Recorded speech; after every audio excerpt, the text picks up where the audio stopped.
I wish a very good morning to all my dear students. Today's topic is the Rowlatt Act. In our previous video, we have studied about the Satyagraha movements organized by Gandhi ji in the various parts of India, and they were a huge success. Now, Gandhi ji was emboldened with the success of the Satyagraha movements launched by him.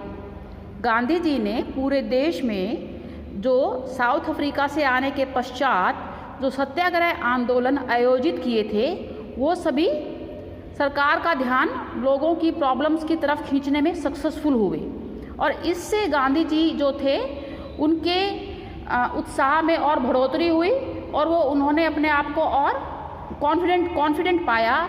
इसकी वजह से 1919 में ही decided to launch a nationwide satyagraha against the proposed Rowlatt act.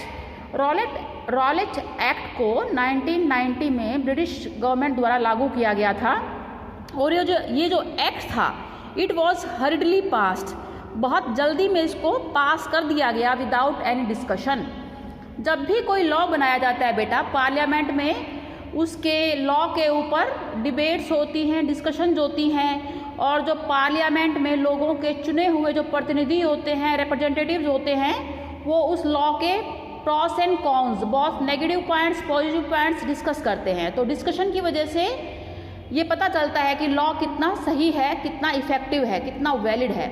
लेकिन Rowlatt Act को लेकर जो उस वक्त पार्लियामेंट थी वो कौन सी पार्लियामेंट थी? इम्पीरियल लेजिस्लेटिव काउंसिल, ये पार्लियामेंट हुआ करती थी उस वक्त, लेकिन वहाँ पर कोई डिबेट और डिस्कशन नहीं हुआ रॉलेट एक्ट के ऊपर। जल्दी में इसको पास कर दिया गया।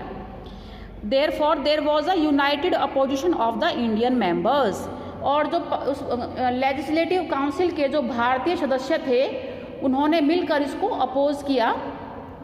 It gave the government enormous powers to repress political activists, और इससे सरकार को बहुत ज़्यादा शक्तियाँ मिल गई कि वो जो राजनीतिक जो कार्यकर्ता थे, राजनीतिक जो गतिविधियाँ थी उसको रिप्रेस कर सके। रिप्रेस करना होता है बेटा सप्रेस करना, दमन करना।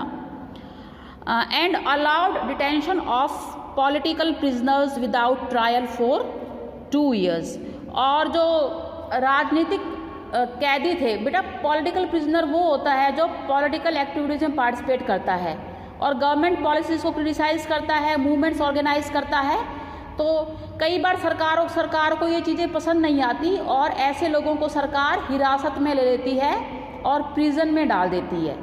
तो रॉलेट एक्ट के खिलाफ भी लोगों ने जो है यूनाइटेडली अपोज किया, और इन्हीं पॉलिटिकल प्रिजनर्स को सरकार ने बिना ट्रायल के, ट्रायल का मतलब होता है मुकदमा चलना बेटा, आपको गिरफ्तार किया जाता है तो जज के सामने आपको पेश किया जाता है, वो आपका ट्रायल होता है, लेकिन कोई ट्रायल नहीं हुआ और सीधे अपनी मन मर्जी से ब्रिटिश गवर्नमेंट ने पॉलिटिकल प्रिजनर्स को पकड़ के वो जेल में डाल देती थी रॉलेट एक्ट के तहत, वो 2 साल के लिए, फॉर 2 years।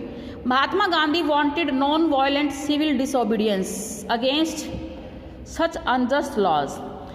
ये लॉ अनजस्ट थे, बिल्कुल न्यायोचित नहीं थे और बहुत ही अन्यायपूर्ण थे।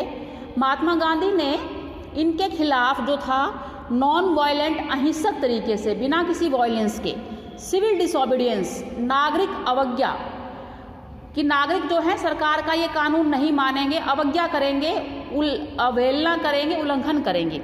तो non violent civil disobedience movement जो है लॉन्च किया, और एक हड़ताल से शुरू होना था 6 अप्रैल को। 6 अप्रैल को पहले हड़ताल होती और फिर ये civil disobedience movement against the Rowlatt Act शुरू होना था। Rallies were organised in various cities, अलग अलग शहरों में रैलीज को ऑर्गेनाइज किया गया। Workers went on strike in railway workshops, जो रेलवे के कार्यशालाएँ थी वहाँ पर श्रमिकों ने हड़ताल की। शॉप्स वर क्लोज डाउन, दुकानें बंद हो गई। Alarmed by the popular upsurge, popular होता है बेटा पीपल्स, लोगों का, यहाँ पर अपसर्ज होता है अगेन मूवमेंट, आंदोलन। अब लोग खड़े हो गए हैं मिलकर। गवर्नमेंट वॉज स्केयर्ड, गवर्नमेंट डर गई, that lines of communication such as the railways and telegraph would be disrupted, कि जो संचार की जो साधन है कि रेलवे है, टेलीग्राफ है, वो उसको लोग काट देंगे, ट्रैक पे बैठ जाएंगे, रेलवे नहीं चलने देंगे। The British administration decided to clamp down on the nationalist. Clamp down होता है ना, दमन करना। जो नेशनलिस्ट थे, जो राष्ट्रवादी थे, जो इंडिया की फ्रीडम के स्ट्रगल में पार्टिसिपेट कर रहे थे, उनके खिलाफ सरकार ने दमन की नीति अपनाई। Local leaders were picked up from Amritsar. जो स्थानीय लोगों को अमृतसर से उठा लिया गया सरकार द्वारा, पुलिस द्वारा। And Mahatma Gandhi was board from entering Delhi. Board from, रोक दिया गया, प्रिवेंट कर दिया गया। महात्मा गांधी जी को दिल्ली में आने नहीं दिया गया क्योंकि महात्मा गांधी बहुत पॉपुलर लीडर थे, उनके पीछे पीछे लोग चल पड़ते थे। On 10 April the police in Amritsar fired upon a peaceful procession. और 10 अप्रैल को अमृतसर में जो पुलिस है उसने एक शांतिपूर्वक रैली के ऊपर जो है गोलियां चलाई। Provoking wide spread attacks on the banks. और बैंक्स पर जो थे लंबे चौड़े, मतलब वाइड स्प्रेड होता है बेटा, बहुत तो हर जगह फैल गए कि बैंक्स पर लोग अटैक करने लगे। इट वॉज वाइड स्प्रेड, ये it was happening in many parts of the country. देश के कई हिस्सों में ऐसा हो रहा था। पोस्ट ऑफिस, डाकघरों पर, एंड रेलवे स्टेशंस और रेलवे स्टेशंस पर। Martial law was imposed. अब मिलिट्री का लॉ आ गया बेटा, मार्शल लॉ। अब आर्मी को बुला रही है सरकार, मिलिट्री का लॉ आ गया है। And General Dyer to command. और ये जो जनरल डायर थे ये आर्मी मिलिट्री में थे, और जनरल डायर को जो है सारी पावर दे दी गई मूवमेंट को क्रश करने की, मूवमेंट को कुचलने की। On 13 April the infamous Jallianwala Bagh incident took place. और तो 13 अप्रैल को बेटा जलियांवाला बाग का एक बहुत ही दुखद घटना थी वो हुई। On that day a large crowd gathered in the enclosed ground of Jallianwala Bagh. Jallianwala Bagh चारों तरफ से बेटा वॉल्स हैं, दीवारें हैं, वहाँ पर एक भारी भीड़ इकट्ठा हुई थी। Some came to protest against the government's new repressive measures।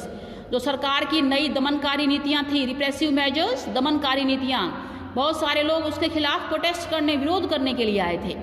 Others had come to attend the annual Baisakhi fair. बाकी जो बेटा वार्षिक बैसाखी मेला होता था उसको अटेंड करने आए थे, उसमें भाग लेने आए थे। Being from outside the city, many villagers were unaware of the martial law that had been imposed। क्योंकि बहुत सारे गांव वाले जो थे वो शहर से बाहर रहते थे, शहर के नहीं थे, उनको पता ही नहीं था कि शहर में मार्शल लॉ, मिलिट्री का लॉ जो है वो लागू कर दिया गया है। Now Dyer enter the area. अब डायर, वहाँ पर जनरल डायर जो है अपनी फौज के साथ आ जाते हैं। ही ब्लॉक द एग्जिट पॉइंट। और सारे जो बाग के बाहर निकलने के एग्जिट के जो पॉइंट्स थे वहाँ पर उसको ब्लॉक कर दिया जाता है। And open fire on the crowd. और भीड़ पर जो थी गोलियाँ चलाई जाती हैं, किलिंग हंड्रेड्स, और काफ़ी लोग मारे जाते हैं। His object as he declared later was to produce a moral effect. जो उनका उद्देश्य ये था कि वो एक नैतिक प्रभाव जो थे वो पैदा करना चाहते थे, और सत्याग्रही के माइंड में एक फियर क्रिएट करना चाहते थे, टेरर और ऑ की फीलिंग, डर और विस्मय की, हैरानी की फीलिंग वो क्रिएट करना चाहते थे। In my next video बेटा I will explain the next 2 paragraphs. You can see the picture. ये पिक्चर मैं बाद में एक्सप्लेन करूँगी, अगले पैराग्राफ्स की पिक्चर है ये। और wait for the next video.